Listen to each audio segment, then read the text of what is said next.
गणेश जी का उत्सव खुशियों और भक्ति की परंपरा। विघ्नहर्ता और नई शुरुआत के देवता भगवान गणेश जी भारत के लाखों लोगों के दिलों में एक खास जगह रखते हैं। हर साल गणेश चतुर्थी का त्योहार पृथ्वी पर उनके आगमन का प्रतीक है, जो घरों और समुदायों को जीवंत समारोहों से भर देता है। 10 दिनों तक गणेश जी की खूबसूरती से तैयार की गई मूर्तियां भक्ति का केंद्र बन जाती हैं, जो आशा, समृद्धि और नई शुरुआत का प्रतीक है।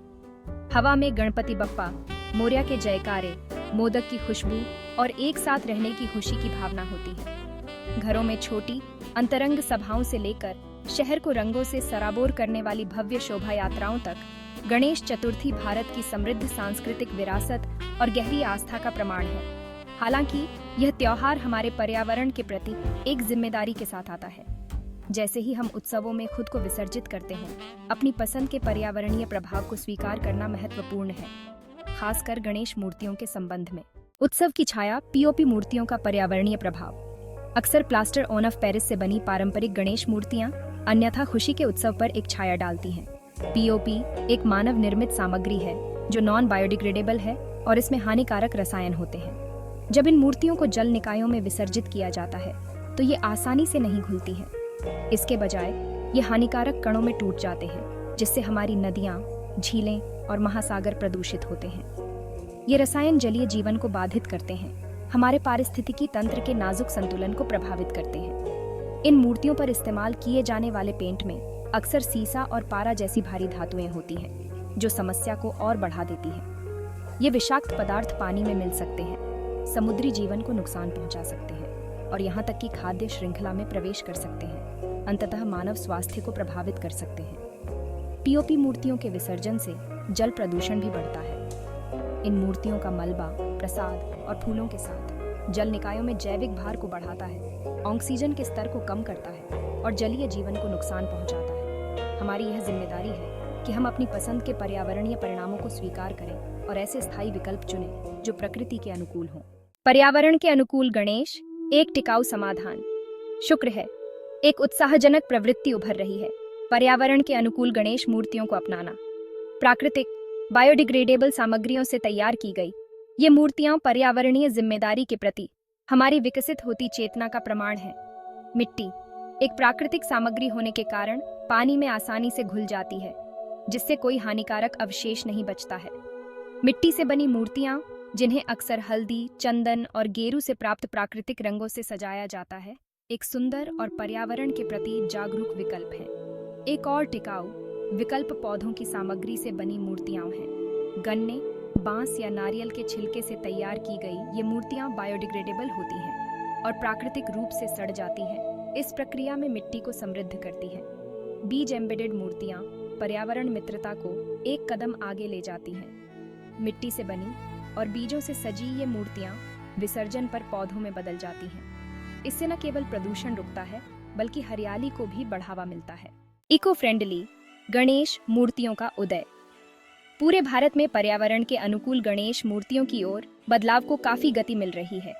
पीओपी मूर्तियों से होने वाले पर्यावरणीय नुकसान के बारे में अधिक से अधिक लोग जागरूक हो रहे हैं। ये जागरूकता जागरूक विकल्पों में तब्दील हो रही है, जिसमें व्यक्ति, समुदाय और यहाँ तक कि कारीगर भी टिकाऊ विकल्प अपना रहे हैं। सोशल मीडिया अभियान, कार्यशालाएं और गैर सरकारी संगठनों और सरकारी निकायों द्वारा जागरूकता अभियान जनता को पर्यावरण के अनुकूल गणेश मूर्तियों के लाभों के बारे में शिक्षित करने में महत्वपूर्ण भूमिका निभा रहे हैं। ऑनलाइन और स्थानीय बाजारों दोनों जगह इन मूर्तियों की बढ़ती उपलब्धता ने भी लोगों के लिए बदलाव करना आसान बना दिया है। भाग 5, प्रेरक उदाहरण। राह दिखाते हुए पूरे भारत में व्यक्ति, समुदाय और संगठन पर्यावरण के अनुकूल गणेश उत्सवों को बढ़ावा देने में आगे आ रहे हैं। मुंबई में स्वयंसेवकों का एक समूह लोगों को अपनी मिट्टी की गणेश मूर्तियां बनाना सिखाने के लिए कार्यशालाओं का आयोजन करता है। बेंगलुरु में एक स्थानीय बेकरी ने गुड़ और चॉकलेट से बनी खाने योग्य गणेश मूर्तियों को पेश किया है, जो लोगों को दूध में मूर्तियों को घोलकर प्रसाद के रूप में सेवन करने के लिए प्रोत्साहित करती है, जिससे कोई अपव्यय नहीं होता है। ये प्रेरक कहानियां सामूहिक कार्रवाई की शक्ति और हमारे पर्यावरण पर पड़ने वाले सकारात्मक प्रभाव का प्रमाण है। भाग 6, बदलाव को अपनाना। इको फ्रेंडली मूर्तियां चुनने के टिप्स। पर्यावरण के अनुकूल गणेश मूर्तियों के लिए परिवर्तन करना जितना सोचा जाता है उससे कहीं अधिक आसान है। यहाँ कुछ व्यावहारिक सुझाव दिए गए हैं। प्राकृतिक सामग्री का विकल्प चुनें। मिट्टी, पेपर माचे या गन्ने, बांस या नारियल के छिलके जैसी पौधों की सामग्री से बनी मूर्तियों का चयन करें। पीओपी को ना कहें। प्लास्टर ऑन पेरिस से बनी मूर्तियों से बचें क्योंकि ये नॉन बायोडिग्रेडेबल होती हैं और पर्यावरण के लिए हानिकारक होती हैं। प्राकृतिक रंग चुनें। हल्दी, चंदन या गेरू से प्राप्त प्राकृतिक, गैर विषाक्त रंगों से रंगी हुई मूर्तियों की तलाश करें। स्थानीय कारीगरों का समर्थन करें। टिकाऊ प्रथाओं का उपयोग करने वाले स्थानीय कारीगरों से मूर्तियां खरीदें। याद रखें, हर छोटा कदम मायने रखता है। सचेत विकल्प बनाकर हम अपने त्योहारों को जिम्मेदारी से मना सकते हैं और एक हरित, स्वस्थ ग्रह में योगदान कर सकते हैं। भाग 7, एक बदलाव लाना। एक समय में एक मूर्ति। पर्यावरण के अनुकूल गणेश मूर्ति चुनने का सरल कार्य एक शक्तिशाली कथन है। यह हमारे पर्यावरण की रक्षा और भावी पीढ़ियों के लिए इसे संरक्षित करने की हमारी प्रतिबद्धता को दर्शाता है। स्थायी विकल्पों को अपनाकर हम न केवल प्रदूषण को कम करते हैं बल्कि अपने समुदायों की भलाई में भी योगदान करते हैं। जब हम एक पर्यावरण के अनुकूल मूर्ति विसर्जित करते हैं तो हम केवल एक अनुष्ठान नहीं कर रहे होते हैं, हम एक स्थायी भविष्य की ओर एक बड़े आंदोलन में भाग ले रहे हैं। हम दूसरों के लिए एक मिसाल कायम कर रहे हैं, उन्हें जागरूक विकल्प बनाने के लिए प्रेरित कर रहे हैं। भाग 8, त्योहार से परे, एक सतत जीवन शैली। पर्यावरण के अनुकूल गणेश उत्सव की भावना त्योहार के 10 दिनों से आगे तक फैली हुई है। यह हमें अपने दैनिक जीवन में अधिक स्थायी जीवन शैली अपनाने के लिए प्रोत्साहित करता है। इसमें शामिल है कचरा कम करना, अपनी खपत को कम करना, सामग्रियों का पुनः उपयोग और पुनर्चक्रण करना और जैविक कचरे की खाद बनाना। पानी का संरक्षण, पानी का जिम्मेदारी से उपयोग करना, लीक को तुरंत ठीक करना और वर्षा जल संचयन करना।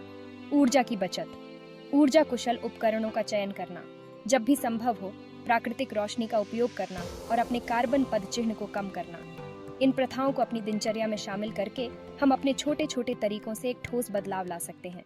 भाग 9, एक हरित कल, हमारी सामूहिक जिम्मेदारी। जैसे ही हम बाधाओं को दूर करने वाले भगवान गणेश के आगमन का जश्न मनाते हैं, आइए हम पर्यावरणीय क्षरण की बाधा को दूर करने के लिए उनका आशीर्वाद भी लें। आइए हम इस गणेश चतुर्थी और भविष्य के सभी समारोहों को एक हरित, स्वस्थ ग्रह के प्रति अपनी प्रतिबद्धता का प्रमाण बनाने का संकल्प लें। आज हम जो चुनाव करते हैं वह भविष्य की पीढ़ियों के लिए हमारे द्वारा छोड़े जाने वाले संसार का निर्धारण करेगा। आइए हम बुद्धिमानी से चयन करें, जिम्मेदारी से जश्न मनाएं और एक स्थायी कल के लिए मिलकर काम करें।